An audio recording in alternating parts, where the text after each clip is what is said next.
大家好，今日咧就係 CX-18同埋 BX-51嘅發售日啦。依家就係9:35啦。咁我實測下瞓到自然醒，究竟買唔買到陀螺咧？睇買唔買到啦。Let's go！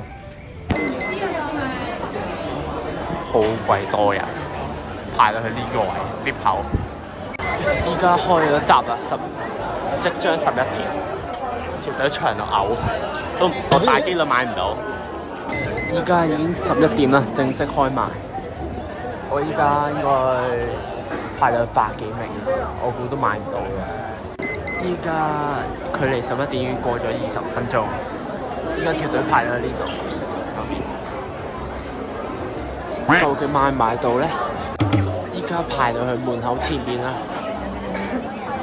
依家排到去頭10啦，就嚟到 counter。好啦，現時就係12點半。即係跑咗幾個鐘，跑咗3個鐘啦。之後結果係買咗1個嘅，買到就算好啦。依家翻去開箱 ，Let's go。好啦，依家咧就即刻嚟開箱呢個 CX-18啦。呢3隻色入邊咧，即係紫色、金色、黑色咧，我最想要就係紫色啦，但係最唔想要咧就係黑色。冇黑色，冇黑色，冇黑色，重要嘅嘢講3次。好，依家開咗先，即刻。OK， 之後另一邊都要拆開。好，我就拆開佢啦。究竟係咩色咧？講多次，唔要黑色。OK， 之後就咁掹開佢。究竟係咩色咧？仲未睇到。03，頂，真係黑色。啊！一切都係命運。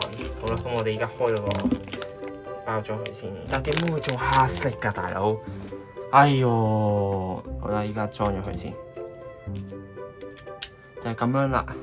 CX-18，整體嚟講都 OK 嘅，但係會想要其他色好多啲咯。